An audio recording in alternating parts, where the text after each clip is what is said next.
Hello and welcome. You're watching us here on a very, very special occasion. We're celebrating the 75th anniversary of India's independence. And who better than extremely special people to tell us the story of India's successes? We have with us Mr. Bharat Puri and Piyush Pandey. Thanks a lot, gentlemen, for joining in. Pleasure being here, Mangalam. At what point in your life did you understand the concept of being Indian and nationalities, etc.? And what did it mean to you at that point in time? See, I think for our generation, when we grew up, being Indian was still something that was intrinsic to you. It was something that you were proud of. It was celebrated. And you really saw, for example, what India was really all about. Some of us who started in sales, we saw the real India and connected with the real India. And over a period of time, you realized that this has a lot going for it. We were born in middle-class households where Indianness was celebrated almost every week, where everything that you were taught was given to you as in a form of a doha to explain things to you.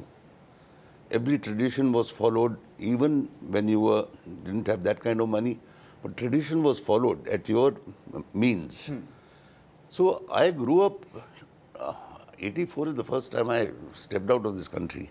But I agree with Bharat that 82 when Asia took place and color TV came to India and the TV proliferation happened. That's when the biggest challenge was for marketers and for advertising agencies. So till then, I think we are born and brought up with complete Indianness. It was Indianness that brought us together. Yes. You know, here I was as a young marketing person at Asian Paints.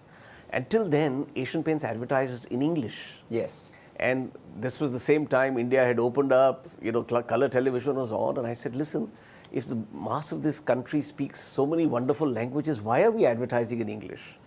Now, those days, the practice was you presented in English and then they translated. And a lot of times they transliterated. So there was this wonderful campaign which was Celebrate with Asian Paints.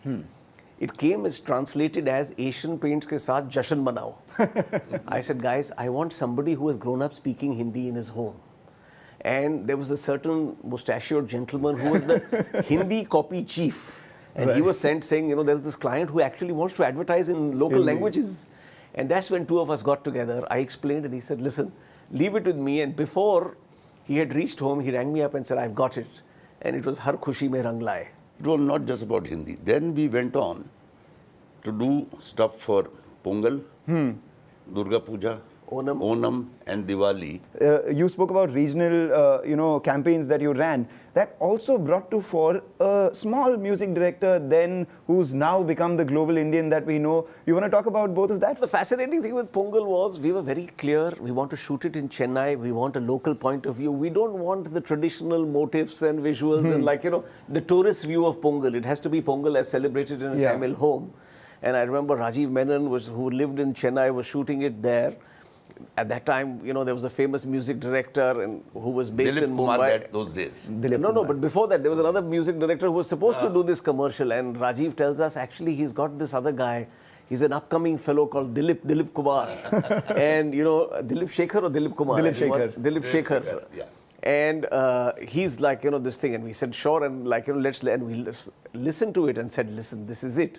And that famous tune of Adiya Mama, it just captivated. It doesn't matter what language it was, it captivated. Yes. And in fact, you know, I still remember showing that commercial to people who don't speak a word of Tamil, and they still had moist eyes at the end of the commercial.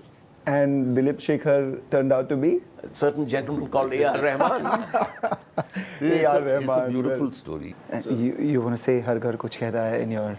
Har Ghar Kuch Kehta Hai was a basic thing that the idea was that their homes are a reflection of their personality, on which one day I just sat down and wrote. I think I remember it, so I'll say it for you. It says, Har ghar chupchap se ye kehta hai कि अंदर इसमें कौन रहता है. छत बताती है ये किसका आसमां है, रंग कहते हैं किसका ये जहां है, कमरों में किसकी कल्पना झलकती है, इस फर्श पर नंगे पैर किसके बच्चे चलते हैं. वाह. हर घर चुपचाप से ये कहता है कि अंदर इसमें कौन रहता है. Wonderful. Wonderful. And the line that stayed with me from the original was, "Yahan rotiyan kabhi gin ke nahi." That is banai the jati." second one. That's the second one. Okay. There was also a time where, globally looking at Indians wasn't, the Indians were pretty underconfident of their own identity because of the way the world looked at Indians. How did you navigate through those challenges? See, I think you're absolutely right. There was a time, I remember in my days in Cadbury, the number of international Cadbury managers you could count on the fingers of one hand. And here was all this capability, here was all this smartness, but largely within India.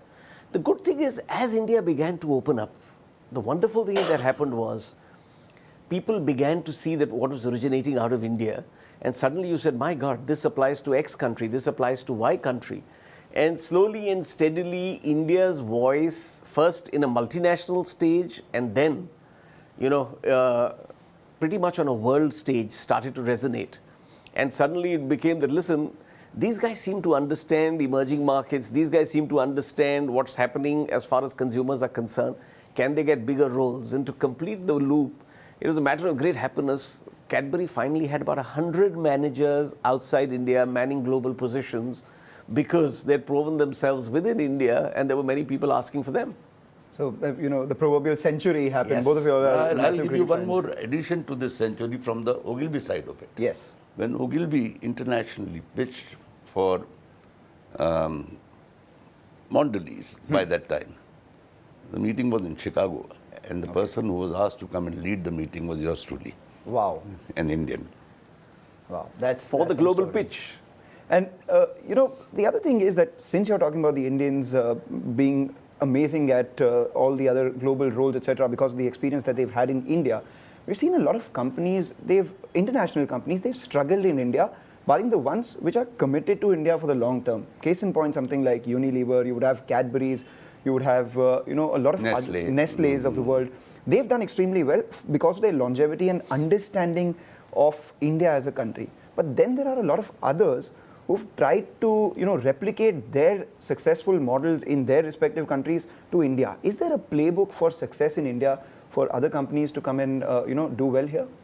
I definitely think there is. And what is that? India is clearly a country where you cannot do a cut, copy, paste from anywhere else because frankly, India itself is not one homogeneous country. Exactly. We're a set of, and we can keep debating how many countries.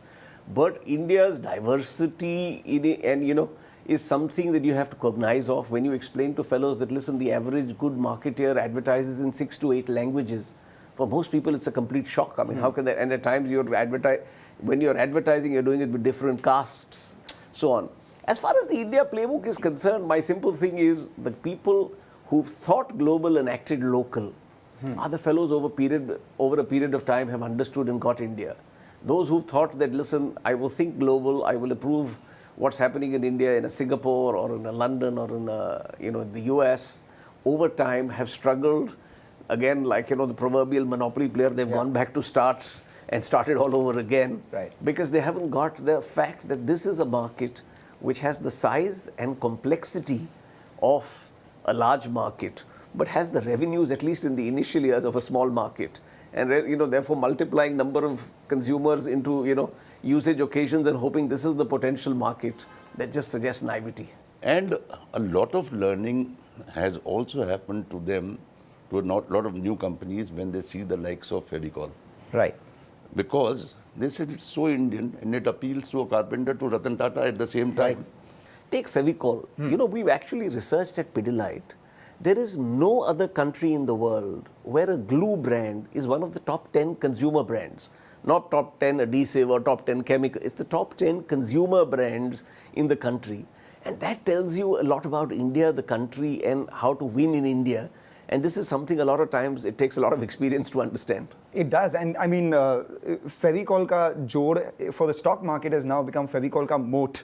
And that is what everyone talks about. And I have to also, give due credit to the way Unilever went ahead and did the WIMI strategy, winning in many Indias. And that actually signifies how there are many Indias and companies have to localize their strategies. You have to. You see, if the basic principle that a marketer and advertiser, because of the marketer, I have said it 50 years back, 70 years back, that know your audience. Yes. Now when you break that rule, when you go to a new country and you say, I'll do that, you don't know this audience. This is the time where a lot of Indian companies are also looking abroad. A lot of Indian brands are finding a fair amount of success.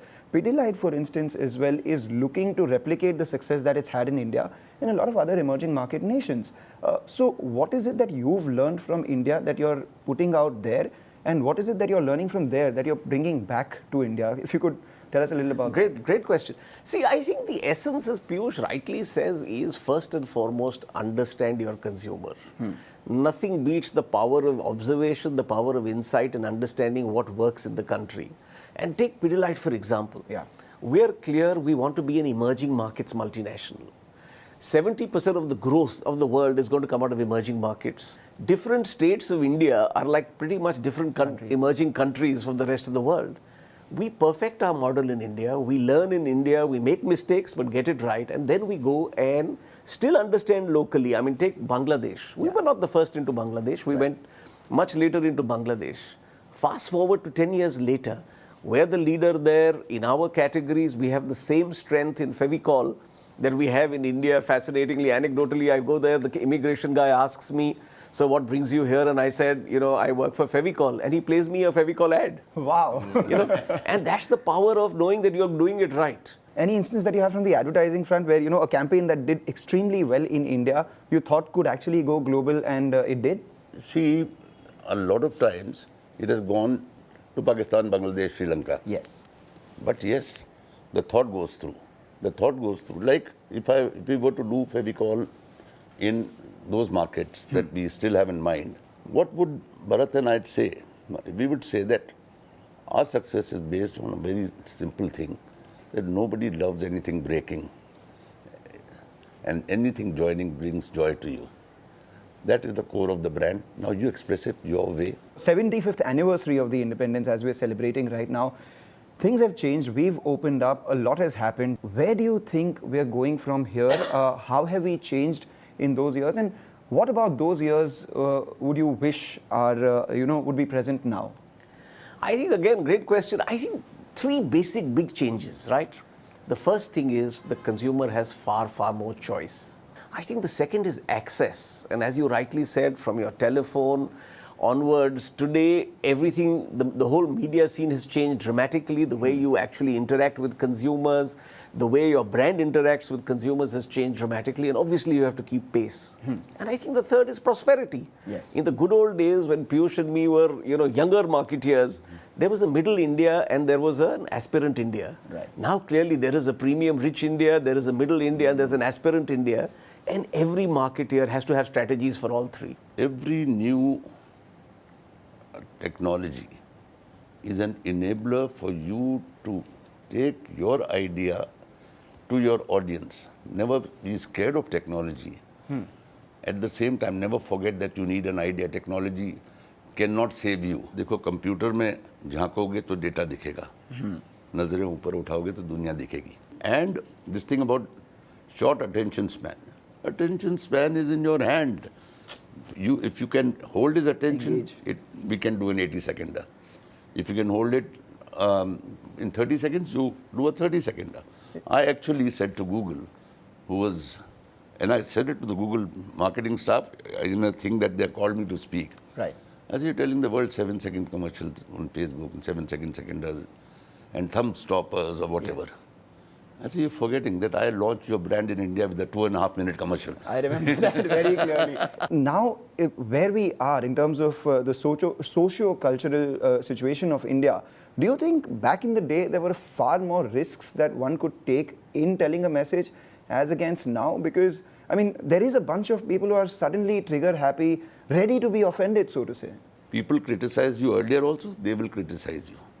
There's no research in the world or no politician in the world who got 100% votes. Right. Don't worry about them. Did you get a lot of delight? Did you sell a lot of stuff? And did you earn a lot of goodwill, which led to a lot of word of mouth? You are a happy place. What has really changed, Mangalam, is everybody has a voice now. And that voice at times can be disproportionately loud. Yeah. But I think, as Piyush rightly says, as marketeers, our belief is first do the right thing. We are not here to make a comment on religion, politics, we're here to tell stories about our brands Right. in a certain context. If we get it wrong, we will be the first to acknowledge we've got it wrong. But a lot of times, as he rightly says, if the vast majority is giving you like, a 3/4 majority, then the other 1/4 hopefully will understand over a period of time that, listen, this is not intended to offend, harm, or do anything, but to only, for example, take the brand forward. If something is going to spark off a kind of a problem in the society, we stay away from it. But a lot of times we don't even know what is going If I to start cause that thinking, spark. then I'll make a mistake. Yeah. You know that certain things, if I run an ad, can I run it to my family with my sisters and their kids sitting there and my mother sitting there? That is the basic thing. Do I have to be sensitive towards gender equality? Yes, that's a thing. We'll know the bigger things. Right. Now some guy will come up with their own theory. If it was a fantastic theory which we didn't think of, we'll say sorry and move. Yeah. Otherwise, we'll do a well left. Okay, well left. Well left is what I'd say to that. But, back in the day, we were known as the land of mystics and snake charmers. That, I would believe, moved to the land of yoga, colorful, fancy dances in Bollywood, and tech support. But if you had to, promote India to the world right now, what would be the 3 things that you would say that we're a land of? We are a land of culture. We are a land of handling diversity. I would simply say, absolutely, we are young, we've got a solid can-do spirit, and I would say India, the best is yet to come. Yeah. What are the risks to that best which is yet to come? I just think in India, a lot of times we have the tendency to score self-goals. I just think that as long as we remain on the straight and narrow, we are not easily distracted, and we create the environment which allows exactly the culture, the diversity, the country to prosper. I think the best is still to come. All right. And you can't go without cricket. You can't go without cricket. And so it's very simple. You don't make stupid mistakes to get out, but you don't stop playing your shots. Right. Because you're scared of getting out. So play. We are playing well. Do not do the big mistakes of a self-goal or a hit wicket, in other words. If you had to sell India once again to Indians, because a lot of them are moving abroad, I mean, how would you, what would you say to everyone? See, I would definitely say that there's so many things to say. So one of the things would still be integration. One of the things still will be that stop calling a person a Madrasi. Yes. It's still not gone out. Start treating the eastern states as yourself. So we must remember that to keep this country intact, you better be a Fevicol.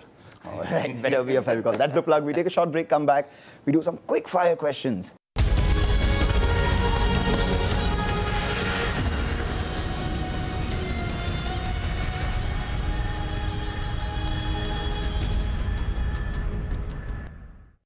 Welcome back. We're in conversation with Bharat Puri and Piyush Pandey. Gentlemen, it's been a delight, it's been an honor speaking to you about this occasion, which itself is an occasion to remember for everyone. Let's go rapid fire, because that's the season. Unfortunately, I don't have a hamper to give either of you all, but I'm sure that you all will be rapid and have a fair amount of fire as well. I'll start with you, Mr. Puri. Your favorite Indian holiday destination? My favorite Indian holiday destination, little beyond Simla, Mashobra and beyond. Rajasthan. Had to be Rajasthan. Favorite Indian musician? Favorite Indian, Kishore Kumar by a long distance. Kishore Kumar, or maybe Bhimsen Joshi. I'm surprised you didn't go with Ila Arun. And now you would have then had something to write in social media about my nepotism. Well played there, well played. The favorite Indian brand which is not yours? Favorite Indian brand that is not mine? It's a very difficult one, because the first ones that come are mine, but I would... Titan, probably. Titan, yours? Now you can accuse me again, but yes. You'll go again with Titan. But it doesn't have to be yours. No. It's something that you would have worked If you on. definitely don't want mine, then it's Haldiram. Okay. Wow, that's a great brand. Favorite Indian? Could be someone from history, could be someone from the present, could be someone you worked with, etc. Favorite Indian, I just think Mahatma Gandhi is somebody you start with, and I don't think anybody has still overtaken him. Sardar Patel. Sardar Patel. Your favorite Indian food? I mean, this I'm sure is going to be a longer answer than... See, this is a very difficult question. Favorite Indian food, it depends on the Look time at of... our sizes. Correct. And it depends on the time of the day. It depends on but if you ask me for one single favorite Indian food, I would say a wonderful aloo paratha. Khuteta ki kachori from Jaipur. But, I'm sorry, I'm digressing here because since we speak about food, India's food actually, signifies the kind of diversity that we have, etc. Wonderful thing is India, it doesn't matter whether you're in Madurai and you're in Shriram mess, whether you're having these lovely Rawat ka kachoris in Jaipur, or whether you're having Lucknow's royal chaat, it doesn't matter. Each of the places, these are the places to be ticked off, and everybody will keep them ready. And the thing is, my trade in 2 of the 3 companies has been a dealer-led trade. Dealers anyway in large parts of the country believe if they don't feed you, they're not, hospitable enough. This was taught to me by an old boss after I said, listen, by the time I reach the 5th or 6th shop, I'm dying. He said, now I'll tell you the trick. The moment the guy says, "Aap kya lenge?" ask for a pan and start chewing the pan and then say, now I can't have anything else. So these are the tricks you learn along the way. Most beautiful experience, I was shooting with Mr. Bachchan. Right. With the tribals in Gujarat, in Saputara, close to Nasik. And there was a shot of Mr. Bachchan having a piece of, or a bite of the meal that the tribal lady was making. And the shooting guy is Shujit Sarkar, and he had got sandwiches and us all for Mr. Bachchan and me for the lunch. And Mr. Bachchan, after first shot, he said, Piyush, come here. So I went there. I said, what sandwich mat khana. There was a red roti of some wheat, not bajra, but very bajra type, or some wheat. It looked very reddish, and a bamboo ka achar. We ate that stuff. I've never had food like this. So you will discover India in the smallest of places, and each time it's magic. I have a problem when I go out of the country. I don't have a problem in the country. And I know what you don't like. You don't like sabzis which are called jalfrezi. I hate them because I went to, when I go to the restaurant, they say, we'll give you veg korma, vegetable jalfrezi, mixed vegetables. मैं यार साले सब्जी का नाम तो बता दे यार. वो भिंडी है कि टिंडा है कि तोरी है. I want to have a sabji with a name. I must tell you, with this fellow, whenever you're traveling with him, and we were together at the London Olympics, he comes to me and says, partner, and they had this whole hospitality program, we're going to this restaurant for this. He says, partner, ye wala bunk karenge kahan? Just in this little lane here, I found this Nepali fellow who's got a good Indian restaurant, we'll go there. Well, food in India. 3 things that you think India can teach the world. I think India can teach unity in diversity first and foremost. I think India can definitely teach the world how to keep moving ahead despite having, all of its issues, so on and so forth, keep, like the elephant, keep marching ahead. And I think India can really teach the world humility. I mean, the national animal of India, according to me, should be the elephant for all the things that you've spoken about. 6 blind men couldn't figure out what the elephant in totality is. Keeps moving on, and it does have a fair amount of humility, I must say that. That's a tough act to follow. 3 things. No, it doesn't have to be different 3 things. Yes. Facing or adverse things and living with it. That's what you're a Rajasthani, you know that when in 47 degrees they are making the roads, they are still singing songs. So the toughness, the resilience is the word I would add. One thing from the past which is not present in India right now, and one thing from the present which you would like India to always keep in its future. One thing from the past that is not present now is the ability to spend time. I still remember when Piyush and me, when we were younger and we were the creative fellow, he was the creative fellow and I was the client. We would have a meeting where the first 1 hour had nothing to do with the product or the brand and so on and so forth. But that's what actually forged a kind of relationship which allowed so many things to happen. So I would just say, the timelessness of the past. I think in our day-to-day lives, we forget that there's time to press the pause button, take a deep breath, smell the coffee, smell the roses, and then move on. I think that's the one thing from the And past. if I was to take a different aspect of the same thing, I agree with him. It's informality. We could walk into our neighbor's house without announcing and enter and sit there. We could, and informality and responsibility, which is, you have, again, all of us have seen it, when there was a bereavement in the family, Yes. how the neighbors came in with the food. That is in our culture. So I think we should not lose our culture ever. The culture has so many beautiful things in it. And what we should take into the future is the culture also. And that brings me to my final question. We're India at 75, India at 100. How do you imagine it to be? 3 words. Prosperous, unified, and definitely a place where others look up to and say, I wish we were like them.